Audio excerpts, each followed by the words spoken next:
தமிழொலி சொந்தங்களுக்கு வணக்கம். தமிழொலியின் இன்றைய காலை நேர தலைப்பு செய்திகள். ஈரான் இஸ்லாமிய குடியரசின் ஜனாதிபதி கலாநிதி இப்ராஹிம் ரைசி உள்ளிட்ட குழுவினர் கொழும்பில் உள்ள ஜனாதிபதி அலுவலகத்தை புதன்கிழமை மாலை வந்தடைந்தனர். ஈரான் ஜனாதிபதி உள்ளிட்ட குழுவினருக்கு ஜனாதிபதி ரணில் விக்ரமசிங்கவினால் அமோக வரவழைக்கப்பட்டது. அதன்பின் ஈரான் ஜனாதிபதிக்கு முப்படையினால் மரியாதை வேட்டுக்கள் தீர்க்கப்பட்டு மரியாதை அளிக்கப்பட்டது. அதன் பின்னர் ஈரான் ஜனாதிபதி கலாநிதி இப்ராஹிம் ரைசிக்கும் ஜனாதிபதி ரணில் விக்ரமசிங்கவிற்கும் இடையிலான உத்தியோகபூர்வ சந்திப்பு ஜனாதிபதி அலுவலகத்தில் நடைபெற்றது. அதனைத் தொடர்ந்து இரு நாட்டு பிரதிநிதிகளுக்கும் இடையில் இருதரப்பு சந்திப்பொன்றும் நடைபெற்றது. கொழும்பு கோட்டை மற்றும் அதனை சுற்றியுள்ள பகுதிகளில் கடும் வாகன நெரிசல் ஏற்பட்டுள்ளது. ஈரான் ஜனாதிபதியின் விஜயம் காரணமாக பல வீதிகள் மூடப்பட்டுள்ளதால் வாகன நெரிசல் ஏற்பட்டதாக தெரிவிக்கப்படுகின்றது. இதன் காரணமாக புறக்கோட்டை, கொள்ளுப்பட்டி உள்ளிட்ட காலி வீதியில் இந்த வாகன நெரிசல் ஏற்பட்டுள்ளதாக போலீசார் தெரிவித்துள்ளனர். இறக்குமதி செய்யப்படும் பால்மாவின் விலை இன்று முதல் குறைக்கப்பட உள்ளதாக பால்மா இறக்குமதியாளர்கள் சங்கம் தெரிவிக்கின்றது. இதன்படி 1 கிலோகிராம் பால்மா பக்கெட்டின் விலை 250 ரூபாவினால் குறைக்கப்பட உள்ளது. மேலும் 400 கிராம் பால்மா பாக்கெட்டின் விலை 100 ரூபாவினாலும் குறைக்கப்பட உள்ளமை குறிப்பிடத்தக்கது. ஆட்கடத்தல் குழு ஒன்று ஓய்வு பெற்ற இராணுவ அதிகாரிகளை ரஷ்யாவிற்கு அனுப்பி வைத்து ஆட்சேர்ப்பு செய்வதாக கிடைத்த தகவல் தொடர்பில் போலீசார் விசாரணைகளை ஆரம்பித்துள்ளதாக நீதி, சிறைச்சாலை விவகாரங்கள் மற்றும் மறுசீரமைப்பு அமைச்சர் கலாநிதி விஜயதாச ராஜபக்ச தெரிவித்துள்ளார். இது தொடர்பில் வெளிவிவகார அமைச்சு ஆராய்ந்து வருவதாகவும் குறிப்பிட்டுள்ளார். தயாசிறி ஜெயசேகர் எழுப்பிய கேள்விக்கு நேற்று நாடாளுமன்றத்தில் பதிலளிக்கும் போதே அவர் இதனை தெரிவித்துள்ளார். சட்டவிரோதமான முறையில் இறக்குமதி செய்யப்பட்ட வாகனங்கள் பறிமுதல் செய்யப்பட்டுள்ளதாக நிதி ராஜாங்க அமைச்சர் ரஞ்சித் யாவலப்பட்டிய தெரிவித்துள்ளார். 700 கோடி மதிப்பிலான 112 வாகனங்கள் மோசடி மற்றும் ஊழல் விசாரணை ஆணைக்குழுவினால் கைப்பற்றப்பட்டுள்ளதாகவும் அமைச்சர் தெரிவித்துள்ளார்.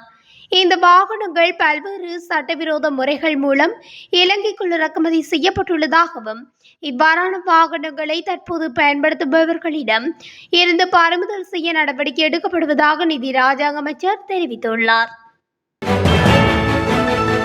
மலேக பிரதான ரயில் பாதையில் பயணிக்கும் வெளிநாட்டு சுற்றுலா பயணிகள் எக்ஸ்பிரஸ் ரயில்களின் மிதிப்பலகைகளில் பயணிப்பதால் விபத்துகள் ஏற்படுவதாக தெரிவிக்கப்படுகிறது.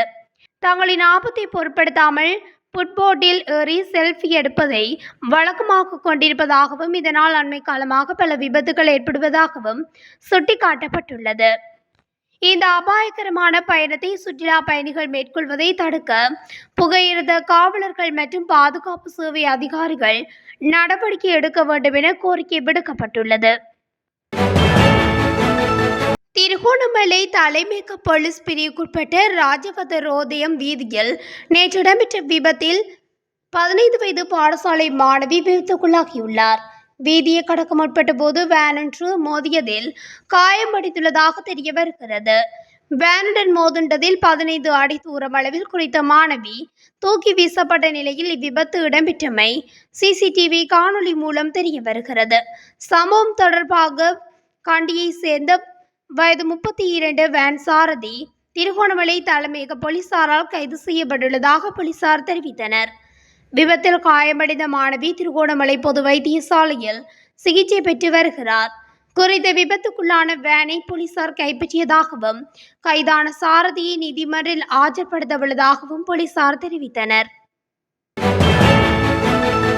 ஈரானுக்கும் இலங்கைக்கும் இடையிலான இருதரப்பு உறவுகளை பலப்படுத்தும் நோக்கில் 5 புரிந்துணர்வு ஒப்பந்தங்கள் கைச்சாத்திடப்பட்டுள்ளன. இந்த புரிந்துணர்வு ஒப்பந்தங்களின் ஊடாக திரைப்படத்துறை, ஊடகம், சுற்றுலா, கூட்டுறவு, நூலகங்கள், கலாச்சாரம், அறிவியல், தொழில்நுட்பம் மற்றும் விளையாட்டு ஆகிய துறைகளில் இரு நாடுகளுக்கும் இடையிலான ஒத்துழைப்பு மேம்படுத்தப்படவுள்ளன.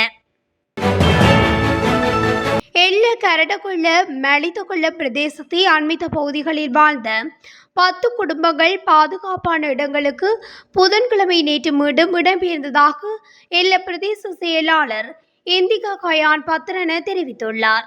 இந்த இடத்தில் முன்பு பெரிய அளவில் கச்சா நீர் ஓடிக்கொண்டிருந்ததாகவும் அந்த இடத்தில் நிலமும் விரிசல் ஏற்பட்டு வெடித்து சிதறியதாகவும் அவர் கூறினார். இந்நாட்களில் மழை பெய்யாவிட்டால் வறண்ட காலநிலை நிலவி வருவதால் மண் சரிவு அபாயம் ஏற்பட்டுள்ளது. அசுத்தமான நீரோடையாக அந்த இடத்தில் ஓடுகிறது என்று அவர் கூறினார். அக்குடும்பங்கள் தற்போது உறவினர் வீடுகளில் தாங்கியுள்ளதாகவும் அவர்களுக்கு தேவையான வசதிகளை செய்து கொடுக்க ஏற்பாடுகள் செய்யப்பட்டுள்ளதாகவும் எல்ல பிரதேச செயலாளர் இந்திகா கயான் பத்ரன மேலும் தெரிவித்துள்ளார். மொரககேன பிரதேசத்தில் இடம்பெற்ற துப்பாக்கி பிரயோகத்தில் உயிரிழந்தவர்கள் தொடர்பான தகவல்களை போலீசார் வெளியிட்டுள்ளனர். மொரககேன டயர் தொழிற்சாலைக்கு அருகாமையில் நேற்று அதிகாலை போலீசாரின் உத்தரவை மீறி பயணித்த முச்சக்கர வண்டி மீது மேற்கொள்ளப்பட்ட துப்பாக்கி பிரயோகத்திலே 2 உயிரிழந்திருந்தனர். இந்த துப்பாக்கிச்சூடு சம்பவத்தில் உயிரிழந்தவர்கள் பல குற்ற செயல்களில் ஈடுபட்டுள்ளமை விசாரணையில் தெரிய வந்துள்ளது.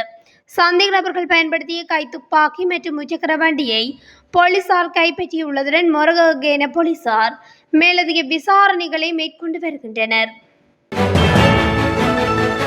உலகின் மிகப்பெரிய ரத்தினக்கல் இலங்கையில் கண்டுபிடிக்கப்பட்டுள்ளது. சுமார் 102 கிலோகிராம் எடையுடைய குறித்த ரத்தினக்கல்லின் பெறுமதி 15,000 கோடி ரூபாய் என மதிப்பிடப்பட்டுள்ளது.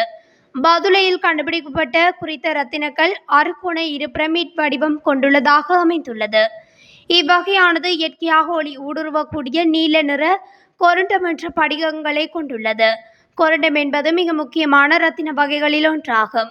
உலக வழங்குகளில் கொருண்டம் குடும்பத்தின் மிகப்பெரிய நீல கொருண்டம் இதுவாகும். மன்னார் முத்தரிப்புத்துறை பகுதியில் படகின் இயந்திரத்தில் உள்ள காற்றாடியில் சிக்கி இளம் குடும்பஸ்தர் ஒருவர் உயிரிழந்துள்ளார். குறித்த சம்பவம் நேற்று காலை இடம்பெற்றுள்ளது. தொழிலுக்கு சென்ற வேளை படகின் இயந்திரத்தின் காற்றாடி வெட்டியதில் குறித்த குடும்பஸ்தர் உயிரிழந்துள்ளார். குறித்த சம்பவத்தில் உயிரிழந்தவர் 3 பிள்ளைகளின் தந்தையான தேவராஜா பீரிஸ் என விசாரணைகளில் தெரிய வந்துள்ளது. ஐக்கிய மக்கள் சக்தி அரசாங்கத்தில் ஏப்ரல் 21 பயங்கரவாத தாக்குதல் தொடர்பில் வெளிப்படைத்தன்மையுடன் கூடிய விசாரணைகள் இடம்பெறும் என எதிர்க்கட்சித் தலைவர் சஜித் பிரேமதாச தெரிவித்துள்ளார். நாடாளுமன்ற அமர்வில் கலந்து கொண்டு உரையாற்றுகையில் எதிர்க்கட்சித் தலைவர் இதனை நேற்றைய தினம் தெரிவித்துள்ளார். பயங்கரவாத தாக்குதல் தொடர்பில் ஆராய்வதற்கு புதிய விசாரணை ஆணைக்குழு ஒன்று நியமிக்கப்படும். அந்த ஆணைக்குழுவில் உள்நாட்டு மற்றும் சர்வதேச நீதிபதிகளும் புலனாய்வாளர்களும் உள்ளடக்கப்படுவார்கள். ஆணைக்குழுவினால் வழங்கப்படும் பரிந்துரைகளை உடனடியாக அமல்படுத்துவதனூடாக குறித்த தாக்குதலுடன் தொடர்புடைய குற்றவாளிகளை சட்டத்தின் முன் நிறுத்த முடியும். இதன் அடிப்படையில் பாதிக்கப்பட்டவர்களுக்கு உரிய தீர்வு கிடைக்கும் என்பதை தாம் உறுதிப்படுத்துவதாக எதிர்க்கட்சித் தலைவர் சஜித் பிரேமதாச தெரிவித்துள்ளார். இத்துடன் தமிழொலியின் இன்றைய காலை நேர தலைப்பு செய்திகள் நிறைவடைகின்றன.